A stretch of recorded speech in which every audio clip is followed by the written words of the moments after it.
We welcome you to another episode of Ministry Matters That Matter. This particular episode is coming from Breckenridge, Colorado. Every year we have a retreat where 10 of our alumni go to Breckenridge and we just spend time together. There are 13 of us that are here for this 3-day period. We spend time getting to know each other better, sharing with each other, encouraging each other, even as we're climbing up the sides of mountains up to 11,000 plus feet. In fact, we're at a little over 9,000 feet right now. Again, just outside the city of Breckenridge. But part of what we do here is we talk about leadership, and we spend a lot of time thinking about Scripture, focusing particularly on the leadership of Jesus. And so we really get to know each other. We learn from each other because everybody here is leading somewhere in ministry for Jesus. So what I wanted to do in this episode is I wanted you to be able to learn some of the things I've learned by being with these amazing men who are not just alumni of Heritage Christian, they are leaders in the Lord's church, serving in a wide variety of contexts. So what we're going to do is we're going to go around the room and they're going to tell you about themselves and where they serve, and they're going to share with you the top lesson they've learned about leadership and a key resource that they think will help. And hopefully as we share around the room, that'll give you something that can help you in your ministry for the Lord. So we'll get started. I am Jacob Rutledge. I am the pulpit minister for the Dripping Springs Church of Christ in Dripping Springs, Texas. One of the major lessons that I have learned over the course of the last couple of days is the importance of integrity, of being centered on who you are, understanding the importance of your gifts, your talents, how you can best use those with the time that you have, just as Jesus understood who he was, what his mission was on this earth when he was here, and how important that type of self-knowledge is to our own leadership within the local congregation.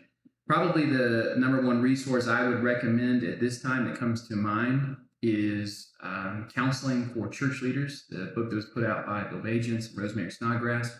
I think it's very practical, very substantive, very beneficial that every leader should have in their library. I'm Matthew Ryan. I am the preaching minister for the Castle Rock Church of Christ, and my leadership lesson is for you to embrace complexity. Leadership is hard. A lot of the things that leaders deal with are not simple, and so if you can embrace the complexity and welcome that, I believe that will help you out in your leadership. The resource that I would recommend is from Edwin Freeman and is called The Failure of Nerve. And I feel like that would help you in your ministry because it helps you to define yourself. And I think that is a healthy thing for you to do in your role as a minister. My name is George Newland. I preach for the downtown congregation in Morrilton, Arkansas. And I think maybe one of the greatest lessons I've ever learned about leadership is that you can't lead where you haven't been, and you can't lead where you're not going to go. And I think one of the books that's been really influential in my life is The Integrity Crisis by Warren Wiersbe, which was a really good book on the idea of making sure we are who we say we are. I'm Ray Reynolds. I am the pulpit minister at the Sunroth Church of Christ in Summerhill, Alabama. One of the things that I would take away from this week is specifically thinking about my place in a team of leaders. We talked a lot about the strategic plans. We talked about making sure that we're training the next generation of leaders at our home congregation. And so I'm going to take away from this, go back to my elders and say we need to sit down and put some time to prayer and focus on our mission statement and our plan moving forward. For a resource, I know we're going to mention a lot of books, but one of the things that I want to encourage all ministers to do is to be a part of more seminars and workshops. Now, I know we have the better conferences and we have Paul's from the Pulpit. For us, we have alumni days, but go to as many of those as you possibly can. And it's great having online resources as well, but just spend time at the feet of other people and you'll gain an extremely vast amount of knowledge and wisdom to use in the future. My name is Lucas Sunroth, and I'm the Director of Admissions at Harding School of Theology in Memphis, Tennessee, and also an alumnus of Heritage Christian, and really enjoyed my time there. I learned a lot this week. It's been a great week, and one particular thing is just always be prepared. Be prepared, because in ministry, people are going to look to you as a leader, and as leaders, we need to be prepared for what we might face and the challenges that are before us. That always helps. And going along with that, I think a great resource to help us be prepared is our fellow ministers in the area, ministers at Heritage Christian, and the professors and the faculty, staff there. Because they can really help when you get into a tough spot. You give them a call and they can give you some really great help, advice, spiritual advice.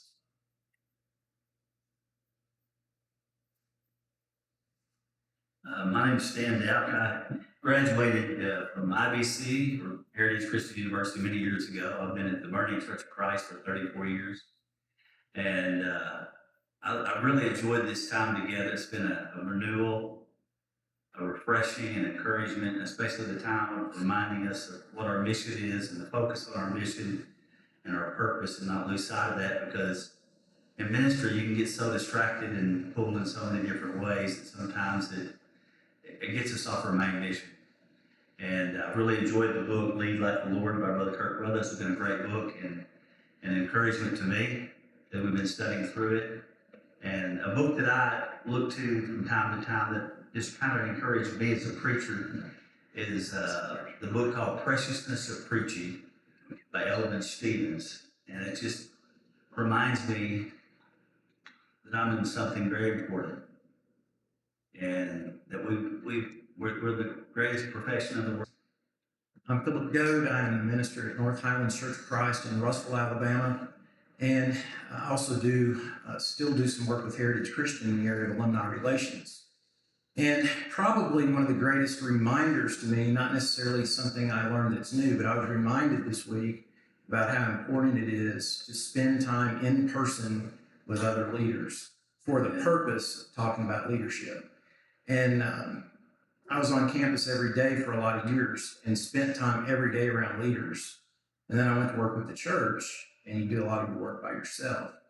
And you lose a resource that you just kind of took for granted. And so that was kind of one of the reminders. As far as resources, I've found the Andy Stanley Leadership Podcast to be very useful. And one of the new podcasts on the scene is this Ministry Matters That Matter podcast with Dr. Brothers. And one of the things I like about it is the episodes are brief. And you can get an episode when you got just a few minutes and get something very useful out of it. So I would recommend that if you haven't checked it out.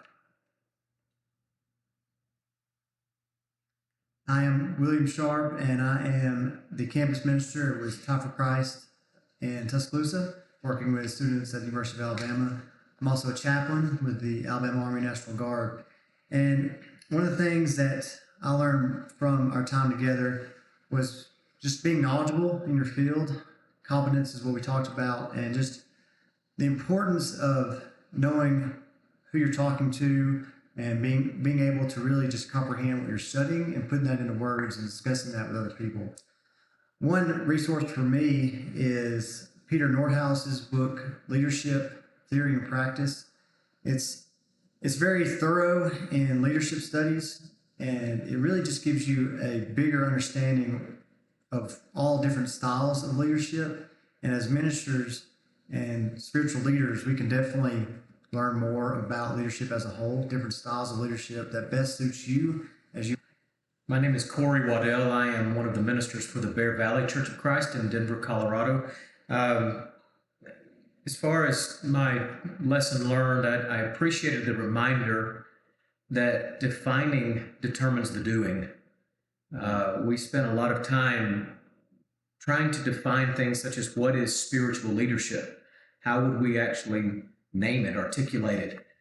Also talked about the practices of defining a vision, defining a mission statement, or whether that be personal or whether it be for the congregation or the ministries that we work with. You can't get somewhere if you haven't defined what it is you're aiming for. We talk about leadership being influence. What are you influencing people to? And so defining determines our doing. Has been a great lesson. As far as a resource, I keep coming back to the actual class that I took at Heritage with Dr. Brothers over biblical and church leadership. So I know that's available if you get into a program at Heritage, or even if you were to just audit the class. But it gives a way to be able to get a very broad picture of leadership principles and other leadership resources. But also we were challenged in that to do a lot of defining spiritual leadership in our philosophy of ministry, or philosophy of leadership rather. So that's a great resource if you can put the time toward the weeks that would go into something like that. We hope you've been blessed by our time together today. I've been blessed by being with these men, and I wanted you to have a little bit of a glimpse of that blessing. And I hope you heard an echo around the room of the treasure we have in each other. I don't know what's going on in your ministry right now, but whatever you're dealing with, if you're struggling and you're at the end of your rope, tie a knot and reach out to a brother and sister in Christ. But especially, there are a lot of us out there that are in ministry or trying to lead for the Lord. And my guess is what you've dealt with, one of us have struggled with it. So don't do ministry alone. There's very important, that word koinonia, shared life, that we're first introduced to in the early church in Acts chapter 2. God intended the Christian life to be shared, and that applies to ministry as well. So tie a knot and reach out to somebody else, and let us share our burdens together. Thank you for joining me for another episode of Ministry Matters That Matter.